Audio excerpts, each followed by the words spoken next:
Selamat pagi Bapak Ibu dan saudara-saudari yang dikasihi Tuhan. Tetap semangat untuk hidup sehat bagi kita semua. Pulang adalah sebuah kata yang saat diucapkan memberikan gambaran adanya rumah. Kita baru bisa berkata pulang kalau kita mempunyai rumah. Bagaimana bisa kita berkata pulang kalau kita tidak mempunyai rumah?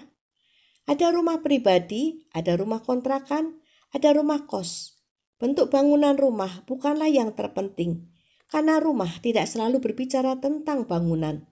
Rumah juga berbicara tentang keluarga. Keluarga adalah rumah di mana kita pulang. Pulang mestinya adalah sesuatu yang kita rindukan, bukan? Tetapi pulang juga dapat menjadi sesuatu yang menakutkan. Karena pulang berarti dikembalikan pada peristiwa-peristiwa yang pernah terjadi di rumah. Kebahagiaan, kesedihan, kenyamanan, kesepian, kehangatan, atau kesendirian. Di rumah ada luka, di rumah ada kesalahan, dan banyak hal telah terjadi di rumah.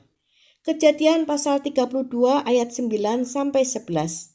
Kemudian berkatalah Yakub, "Ya Allah nenekku Abraham dan Allah ayahku Ishak, ya Tuhan yang telah berfirman kepadaku, pulanglah ke negerimu serta kepada sanak saudaramu, dan aku akan berbuat baik kepadamu. Sekali-kali aku tidak layak untuk menerima segala kasih dan kesetiaan yang engkau tunjukkan kepada hambamu ini, sebab aku membawa hanya tongkatku ini waktu aku menyeberangi sungai Yordan ini. Tetapi sekarang telah menjadi dua pasukan. Lepaskanlah kiranya aku dari tangan kakakku, dari tangan Esau, sebab aku takut kepadanya. Jangan-jangan ia datang membunuh aku, juga ibu-ibu dengan anak-anaknya." Setelah sekian lama pergi dari rumah, Tuhan menyuruh Yakub untuk pulang ke rumah bapaknya, rumah masa kecilnya. Sekian lama pergi, pulang tentu membawa Yakub pada kenangan. Kenyamanan di rumah sebagai anak mami, dimanja, disayang, dan semua kebutuhan tersedia tanpa perlu bersusah payah. Mestinya Yakub rindu pulang, bukan? Tetapi setiap ingat pulang, Yakub ingat pada sang musuh yang membuatnya lari dari rumah. Bertahun-tahun di perantauan, sesusah-susahnya hidup, Yakub masih enak makan dan nyenyak tidur karena Yakub jauh dari musuh. Ingat pulang, ingat rumah, ingat sup kacang merah, ingat sup kacang merah, ingat saudara kembarnya yang berubah menjadi musuh.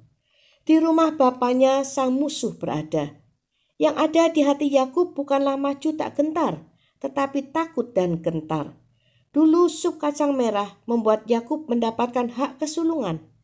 Sekarang apa yang harus dilakukan untuk mendapatkan tempat di rumah bapaknya?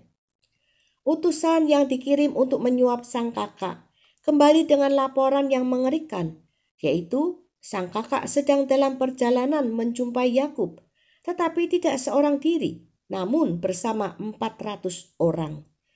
Bertahun-tahun Yakub dengan gagah berani menjaga kawanan domba, dengan berani menghadapi binatang buas, perampok, dan orang jahat. Sekarang hatinya kecil saat harus menjaga keluarganya dari sang musuh. Yakub pernah mempunyai akal untuk mendapatkan kambing domba dari pamannya. Sekarang Yakub mati kutu menghadapi situasi hidupnya. Situasi ini membuat Yakub baperan. Situasi ini membuat Yakub insecure.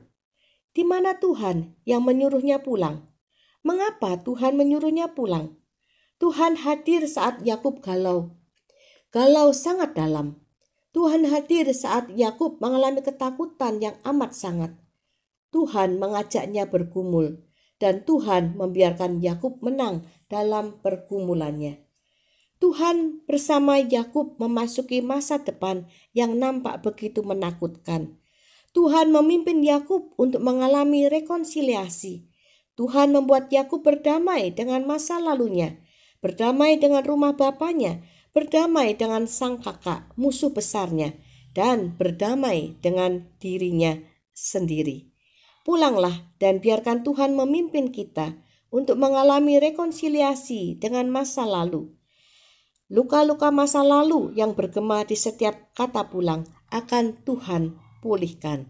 Tuhan beserta kita. Amin.